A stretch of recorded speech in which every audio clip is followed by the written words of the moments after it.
JK tidak setuju dengan rencana Polri petakan masjid untuk cegah radikalisme dan teroris. Ada apa ini? Pengaruh komunitas atau kalangan terdekat, lingkungan tempat tinggal, seperti keluarga, lingkungan kerja, sekolah, organisasi, aktivitas keagamaan, hobi, dan lain sebagainya.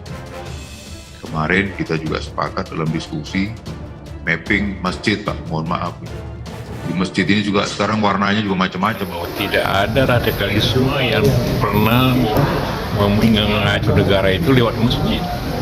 Kalau mau yang radikalisme, hampir semua yang bikin bom, bikin radikalisme, bikin kelompok-kelompok itu dari rumah kontrakan.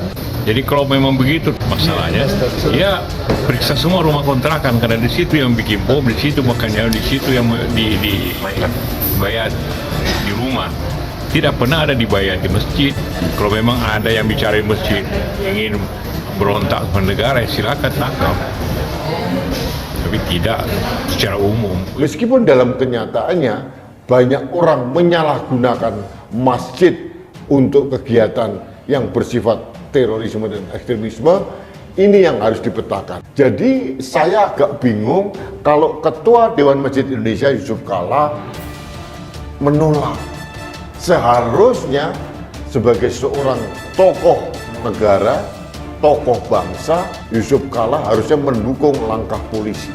Bahwa dalam kenyataannya memang ada masjid-masjid yang disalahgunakan oleh beberapa oknum untuk menyebarkan atau mengobarkan intoleransi dan radikalisme. Ada yang tahu siapa Ketua Umum Dewan Masjid Indonesia atau DMI periode tahun 2017 sampai 2022 saat ini? Anda benar, Ketua Umum DMI saat ini adalah Yusuf Kalla.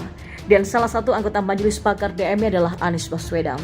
JK adalah orang yang mengusulkan Anies Baswedan untuk maju sebagai Cagup DKI dalam Pilkada tahun 2017 yang merupakan pilkada terburuk sepanjang sejarah. Sekarang kita makin paham kenapa bisa muncul banyak spanduk politik di banyak masjid dalam Pilkada DKI 2017 yang dimenangkan oleh Anies Baswedan saat itu. Apakah karena JK adalah Ketua DMI dan Anies Baswedan adalah pilihan JK? Pada tahun 2018 JK juga pernah mengatakan bahwa berpolitik dan berbicara politik di masjid tidak dilarang. JK menyampaikan yang dilarang adalah berkampanye di masjid. Politik tidak dilarang di masjid, yang dilarang kampanyenya, kata Yusuf Kalla. Lalu, di mana suara JK saat tokoh oposisi Neno Warisman teriak lantang ganti presiden di dalam masjid seperti terlihat dalam video di bawah ini? Apakah pantas masjid yang merupakan tempat ibadah bagi umat malah dijadikan tempat politik praktis oleh oposisi sambil berkuar-kuar ganti presiden? Bukankah kita sebaiknya berdoa dengan lemah lembut di dalam masjid? Lalu kenapa Neno Warisman, simpatisan PKS sekaligus pendukung Anies Baswedan, malah berani teriak lantang ganti presiden di dalam masjid? Apakah Neno Warisman tidak malu dengan tindakannya tersebut? Pada tahun yang sama, Badan Intelijen Negara atau BIN juga pernah mengungkapkan fakta yang membuat kita mengelus dada. BIN mengungkapkan bahwa banyak masjid di lingkup pemerintahan seperti kementerian, lembaga, dan BUMN sudah terpapar paham radikalisme. Dari 41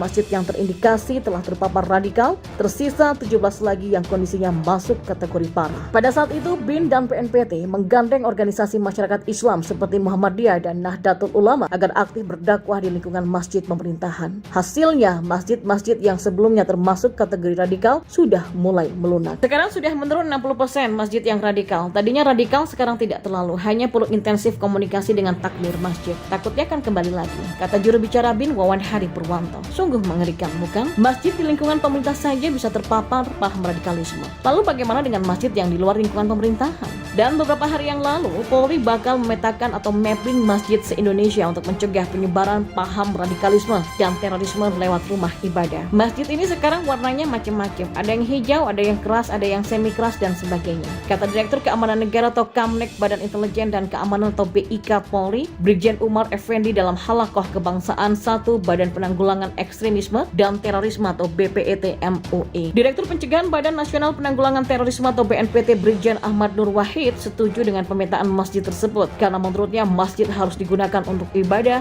ukhuwah, dan silaturahmi. Tapi faktanya banyak masjid yang kerap disalahgunakan oleh oknum ustadz atau oknum tokoh agama untuk membangun paradigma intoleransi, kebencian, anti pemerintah, dan mempolitisasi agama. Ini harus di mapping atau dipetakan. Masjid mana yang moderat, masjid mana yang sering disalahgunakan. Nah, itu harus ada mappingnya, harus ada datanya, kata Ahmad. Ahmad mengaku jika BNPT sebenarnya sudah melakukan pemetaan masjid yang kedapatan dugaan menyebar paham radikalisme dan terorisme tersebut, tapi beliau tidak mau terburu-buru mengumumkannya karena bisa menimbulkan kegaduhan. Informasi itu benar, ada masjid yang disalahgunakan tapi tidak produktif karena bisa menimbulkan kegaduhan, kata Ahmad. Kalau dilihat dari tujuannya, saya sangat setuju jika mapping terhadap masjid ini dilakukan untuk melindungi umat dari politikus busuk yang memanfaatkan masjid untuk kepentingan politik seperti nenowarisme. Ini juga bukan untuk menyudutkan umat karena faktanya masih banyak masjid di luar sana, termasuk masjid di tempat saya yang secara lantang membuat spanduk untuk menolak jika masjidnya. Jadi apa salahnya dilakukan mapping terhadap masjid untuk menjaga Indonesia ini tetap aman dari politikus busuk dan ceramah provokasinya. Apakah kita tidak mau Indonesia ini aman? Banyak yang tidak menyadari bahwa situasi aman itu sangat mahal harganya. Lihatlah bagaimana situasi di beberapa negara Timur Tengah seperti Suriah yang terus bergejolak karena provokasi.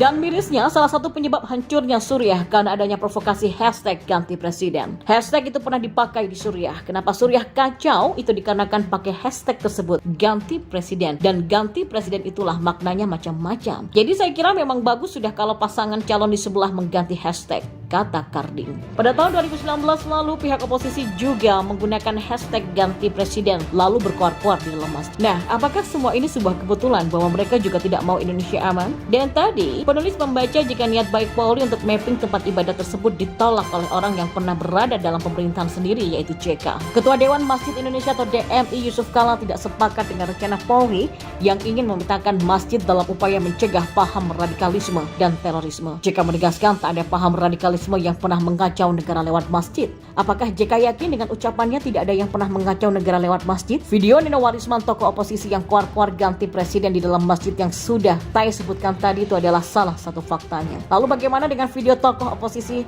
seperti Bakhtiar Nasir yang lantang memprovokasi umat di dalam masjid untuk melakukan revolusi seperti video di bawah ini? Bagaimana dengan video tokoh oposisi yang lain yaitu Sugi Nur yang memprovokasi milih Jokowi hukumnya haram di masjid di Semanggi, Surakarta, Jawa Tengah berikut ini? Belum lagi ocehan provokasi oleh Andri Kurniawan yang dianggap oknum pendakwa yang secara lantang memfitnah pemerintahan Jokowi diminta langsung oleh Presiden China untuk menumpas umat Islam di Indonesia. Dari beberapa informasi tadi membuktikan pernyataan JK bahwa tak ada yang mengacau negara lewat masjid itu tidak sesuai dengan fakta di lapangan. Buktinya banyak muncul spanduk politik di masjid dalam Pilkada 2017 lalu. Tokoh oposisi bisa teriak ganti presiden, teriak revolusi, dan teriak haram milik Jokowi di dalam masjid. Dan sekarang JK tidak setuju dengan rencana Polri untuk melakukan pemetaan terhadap masjid demi mencegah penyebaran paham radikalisme dan terorisme. Tanya kenapa?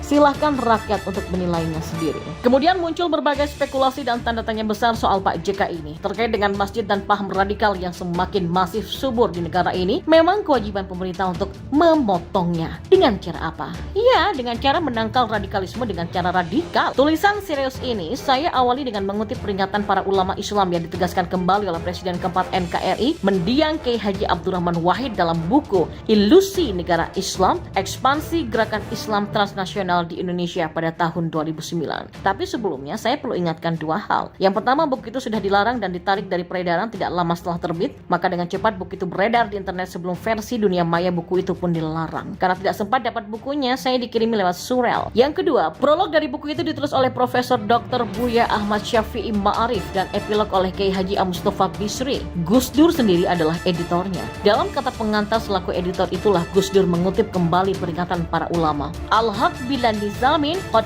yakib al-bital bil nizamin. Kebenaran yang tidak terorganisasi bisa dikalahkan oleh kebatilan yang terorganisasi. Peringatan itu dikaitkan dengan laporan hasil penelitian lapangan dari The Wahid Institute di Pati dan Magelang. Bagaimana kader-kader Islam garis keras mengambil alih masjid-masjid dengan cara mulanya amat simpatik dan bagaimana strategi PKS meraih kursi legislatif dengan menawarkan rehabilitasi masjid dengan dana dari Arab Saudi dengan imbalan suara jamaah pada pemilu 2009. Gus Dur membuka secara gamblang strategi dan taktik-taktik dari target-target Islam garis keras untuk menguasai kampus-kampus melalui LDK atau lembaga dakwah kampus, kemudian legislatif dan eksekutif untuk memuluskan perda-perda syariat dalam rangka khilafah Islamiyah menggantikan NKRI. Peringatan Gus Dur itu menegaskan kembali peringatan Yesus atau Nabi Isa jauh sebelumnya. Sebab anak-anak dunia ini lebih cerdik terhadap samanya daripada anak-anak terang. Lukas 16:8b.